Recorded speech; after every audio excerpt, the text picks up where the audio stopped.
Now we're going into the last biggie portion of this presentation, and that's other local government comprehensive plan types. That's evaluation and appraisal review, which I mentioned earlier, as well as developments that qualifies as DRI, sector planning, rural land stewardship areas, as well as other planning innovations, which we'll touch upon at the end of this presentation. Now, many of you may remember what was called the Evaluation and Appraisal Report, or EAR, prior to 2011. It was a beast of an amendment process. Originally, local governments had a list within the Florida statutes of things to go over in their comprehensive plans every 7 years to make sure they were compliant with state law. That usually took maybe a year or two of doing the data analysis, submitting the actual report itself, and then going through and creating what's called year-based amendments based on that data analysis. Things have changed since 2011. Now it is the evaluation and appraisal review. Now, the scheduling for an evaluation and appraisal review is still the same. It is still every 7 years, and it is guided by Rule 73C-49 of Florida Administrative Code. Now, what's different is the documentation. Previously, when local governments had to do the evaluation and appraisal report, or EAR, they had to do a full-blown report, and it was data analysis and everything. And that served as your data analysis for what was the EAR-based amendments that came from that report. And what that report basically did was it went over the entire comprehensive plan whenever changes were going to occur within the comprehensive plan, either because of state law, compliance, or the local government wanted to change their community vision. Now, when your time is up on the 7-year schedule for your local government, the local government just has to send a letter of notification or notification letter to DEO or DEO.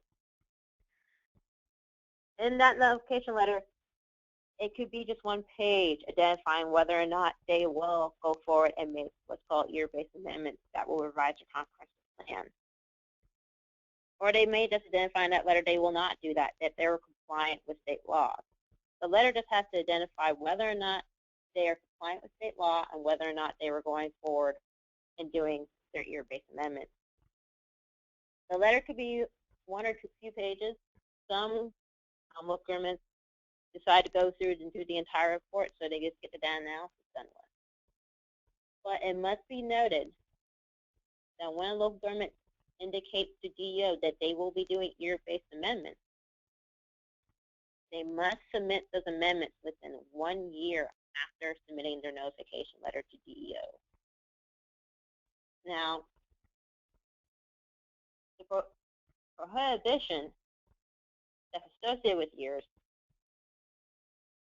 slightly different, but in some ways the same.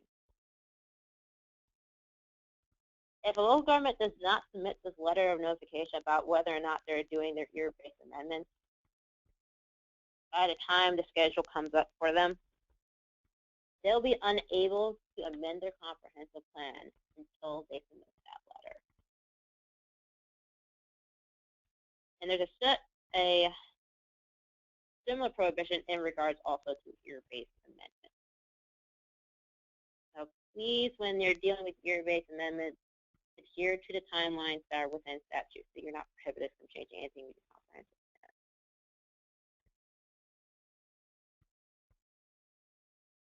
And I'd like to point out real quick before I leave the EAR, prior to 2011, there was guidance on what local governments should look at in regards to looking at the comprehensive plan for state compliance, as well as changing their vision and what have you. All of that guidance now has been removed from the Florida statute. So it is up to the local government to decide whether or not they are compliant with state law. Now, if a local government decides incorrectly whether or not they're comply with state law and they submit a comprehensive plan amendment that's not in compliance because of their comprehensive plan, that's on the local government to try to fix that issue.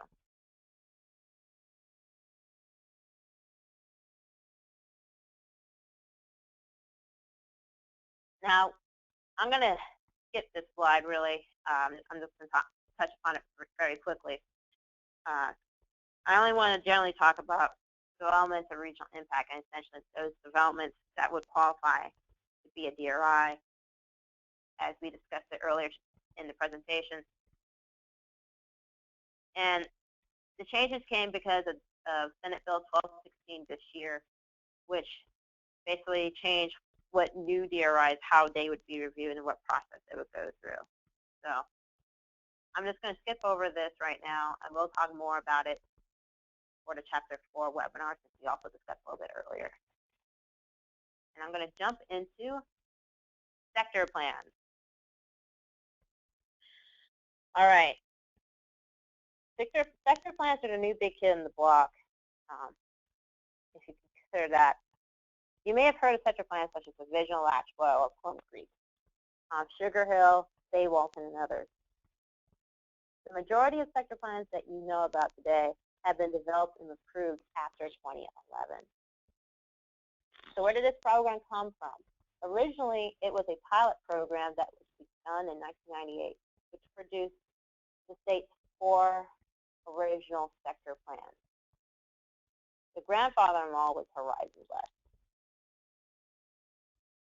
Now, in 2011, the pilot status for this program was moved by House Bill 7207, and it became a full-fledged program which anyone could do a sector plan underneath. Currently, there are 12 sector plans in existence or under development, of which 6 of those sector plans came in for state review in the last 2 years. One of which is an expansion of an existing sector plan that was called the West Bay Sector Plan. It is now called the Bay Walton Sector Plan, and it covers 2 counties, which goes to show how big these sector plans can be. And I like to point out that it is over 110,000 acres, and this is currently the 2nd largest. Another one that's under development called the North Grand Sector Plan, I think will be over 170,000 acres. So they're pretty large.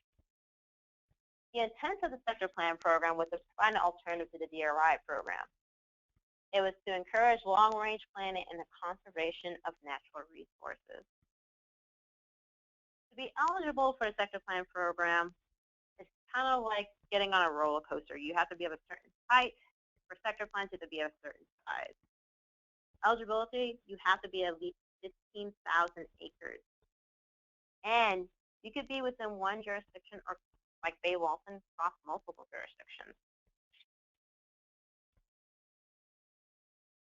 Guidance and designation for sector plans is administered through DEO under Section 163.3245 of the Florida statute. Now, sector plans can be created one of 2 ways.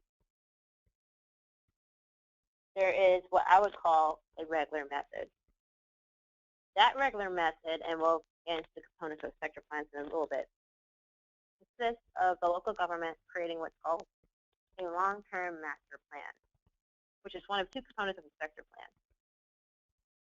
After they develop a long-term master plan, that goes through state review underneath the state coordinated review process and must be adopted into the local government's comprehensive plan. Or if it crosses multiple jurisdictions, all counties or cities impacted by the sector plan. That is the regular method. Another method that was instituted for those that had large future land use map amendments that adhered to the criteria, including the size eligibility of a sector plan,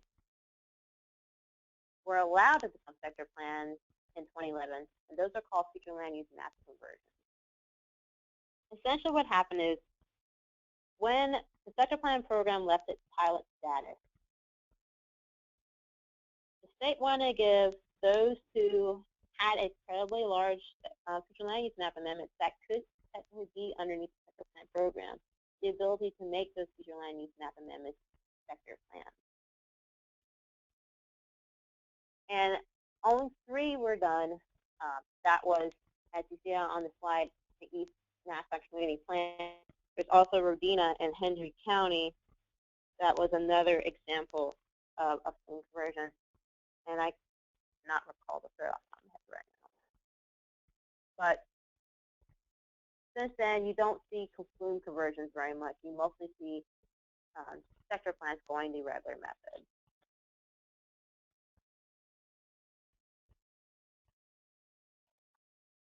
Now, as I alluded to, there's 2 major components of a sector plan. One is called a long-term master plan, the other called the detailed specific area plan. The long-term master plan is considered the overarching framework for the entire sector plan. That piece is adopted into the comprehensive plan itself. It provides all the overarching goals, objectives, policies, location maps, everything. What detailed specific area plans, or DSAPs, do is they implement the long-term master plan. These are 1,000 acres or more, and they basically implement portions of the sector plan, and they're adopted by local development order. Since there's 2 main components of the sector plan there are 2 levels of review. As we were just talking about, the first level of review would be the state coordinator review for the long-term master plan itself. When reviewers are looking at the long-term master plan, they need to be looking at the requirements underneath Section 163, 3245 3A of the Florida statute, which details what should be contained within a long-term master plan. And that includes not only the goals, objectives, policies, but also data analysis. The other level of review is when you get to the DSAP stage. DSAP, their requirements and review are found underneath Section 163, 3245 3F. Now, a change for DSAP that happened this year is the review of a DSAP. Prior to 2015, the review of the DSAP was primarily through DO, and DO to coordinate with other state agencies, but DO was the only one to review a adopted or approved local development order for a DSAP. And actually, whether or not sorry. That was one of the changes in statute this year, is that all the commenting agencies. Yeah, so, okay. I was just, sorry about that. I was just talking about what was prior to 2015. I didn't mean to confuse. Sorry, Maria.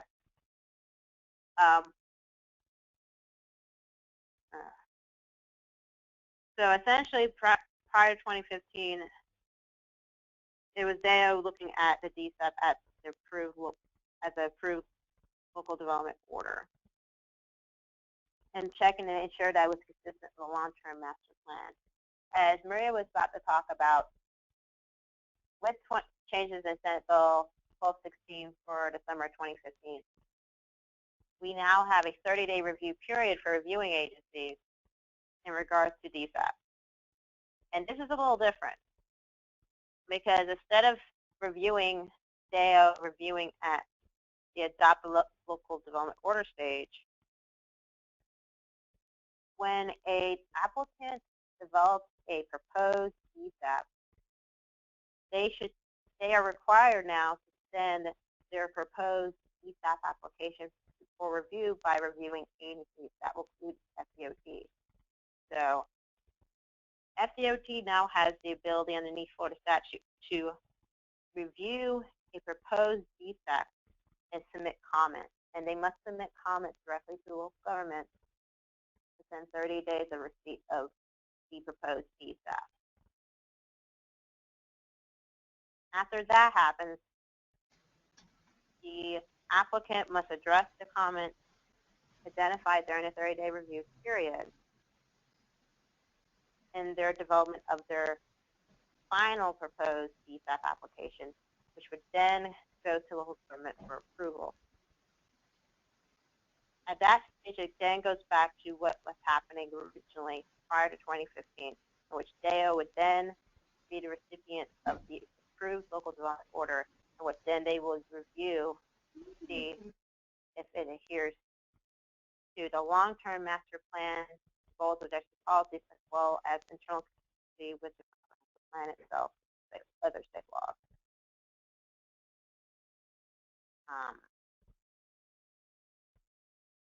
And so, if I can add a comment here, Janine. Sure. When we're reviewing the DSAP, we're limited to the review for consistency against the long-term master plan.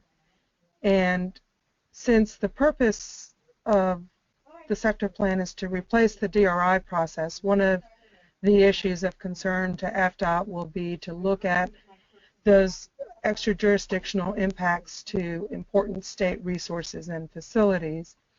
So under the sector plan legislation, the requirements of the long-term master plan are fairly general.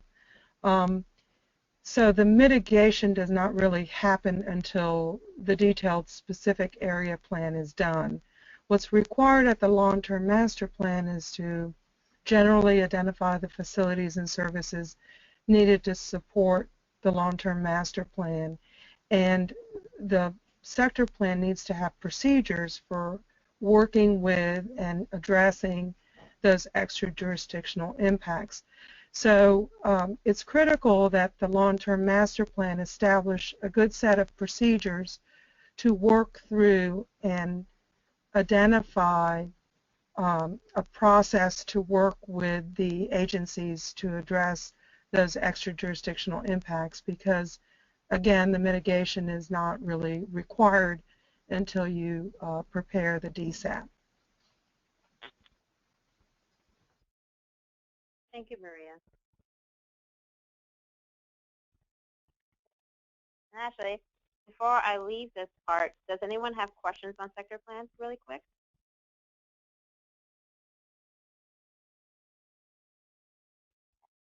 I'm going to jump and talk briefly then about rural land stewardship areas. This is another big program under growth management, which began in 2001. And this program was revised with House Bill 7207 in 2011 and was finally given its own guiding statute, which is Section 153-3248. Now, rural land stewardship areas are intended for predominantly rural areas for long-range planning purposes.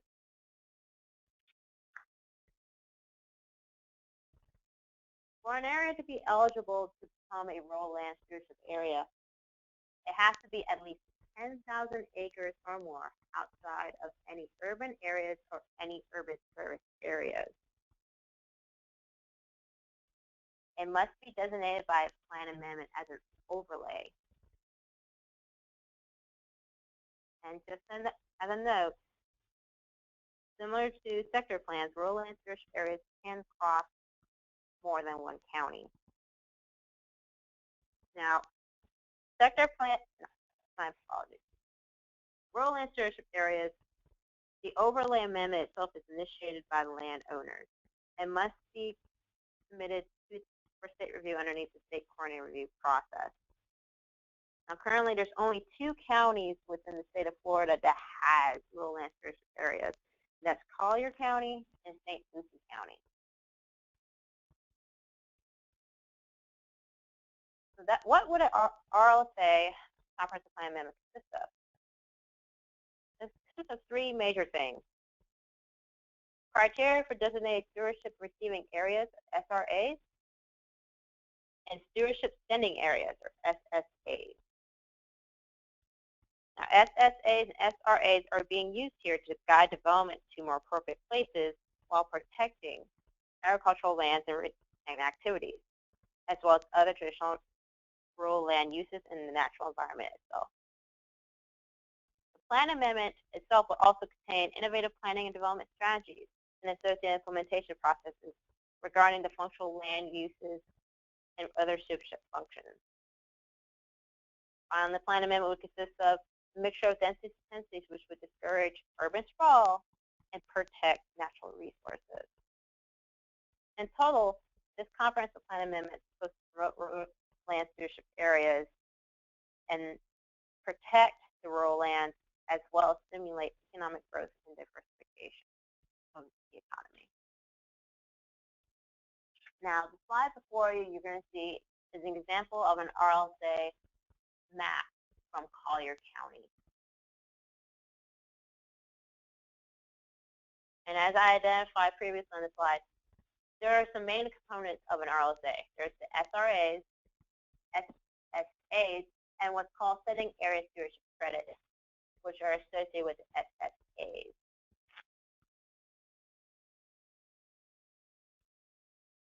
So, as I said, these credits are obtained from SSAs, which enables development to occur in SRAs. And these credits are determined by a credit worksheet that's developed by the local government. Now, you're looking on your screen, you're noticing that the SRA here is Ave Maria. You notice that it seems to be incredibly urbanized compared to the other standing areas. So this is showing how, this map is showing how Collier County is protecting these other areas for natural resources and agricultural uses and placing urban uses in a more appropriate area to allow for the economy to continue on without being detrimented by fracturing or what have you.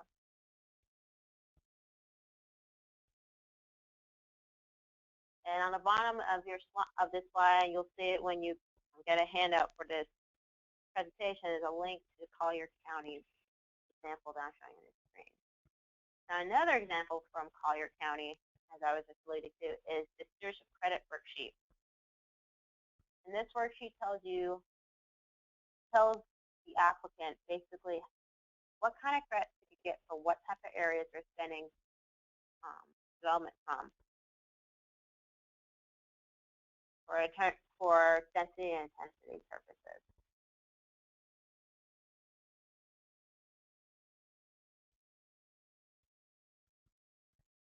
And this is an example of a study area. You have to do a significant amount of data analysis, especially with a rural land stewardship area, and that is detailed in the handbook. And one of the things is basically making note of the natural resources that you'll be looking at in terms of developing your stewardship spending areas. Finally, I will end on section 3.9.5 of chapter 3. And that is planning innovations.